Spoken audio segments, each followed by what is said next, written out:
미국을 방문 중인 서훈 청와대 국가안보실장이 마이크 폼페이오 국무장관을 비롯한 트럼프 행정부 고위 관계자들을 잇따라 만났습니다. 굳건한 한미 동맹을 확인하고 한반도 정세 관리 방안을 논의했다고 밝혔습니다. 종전선언 문제에 대해서는 한미 간에 이견이 없고 비핵화 과정에서 따로 놀 수는 없다고 말했습니다.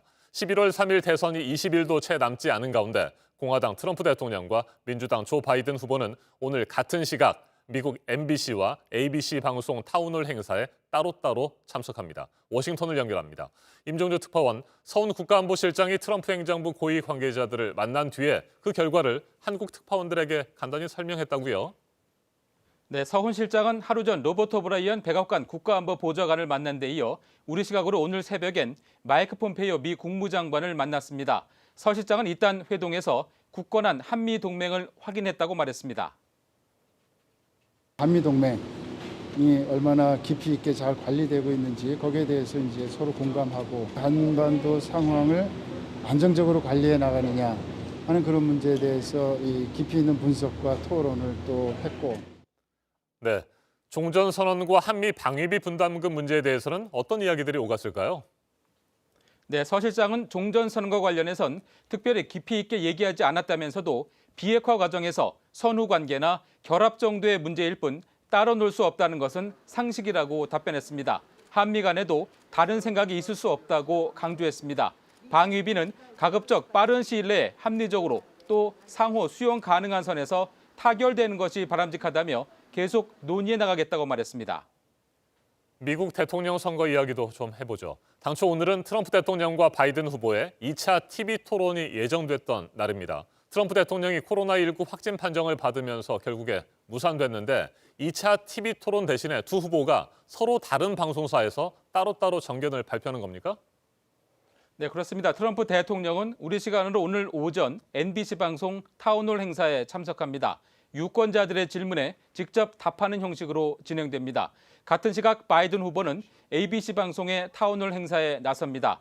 바이든 후보가 나흘 전 먼저 일정을 발표한 상황에서 트럼프 대통령이 같은 시간대에 뒤늦게 맞불을 놓으면서 유권자들의 시청 선택권이 줄었습니다. 이 때문에 트럼프 대통령과 NBC에 대한 비판의 목소리도 나오고 있습니다.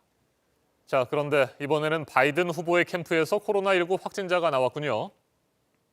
네, 바이든 후보 측 카멀라 해리스 부통령 후보의 공보 참모와 캠프 관련 승무원 한 명이 양성 판정을 받았습니다.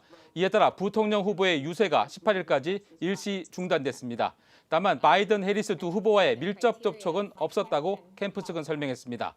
바이든 후보는 또 최근 확진자와 같은 비행기를 탔지만 밀접 접촉은 없었고 검사도 음성으로 나왔다고 로이터 통신이 전했습니다. 선거가 코앞으로 다가오면서 감염 방지에 더 비상이 걸린 모습입니다. 네, 트럼프 대통령이 코로나19의 위험성을 대수롭지 않게 여길 때 백악관 경제참모들은 소수의 기부자들에게 사전 경고를 보냈다는 폭로도 나왔던데 이건 어떤 내용이죠?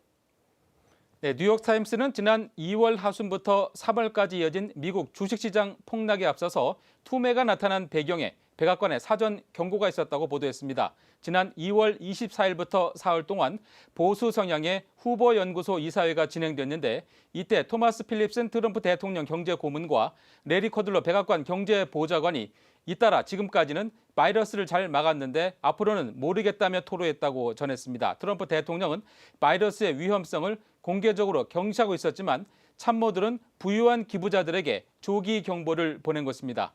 이 정보가 금융계에 퍼지면서 투매가 일어났고 2월 26일 오후에만 주가가 전주 최고치에서 300포인트 떨어졌습니다. 이어 3월 초에는 주식 대폭락이 발생했습니다.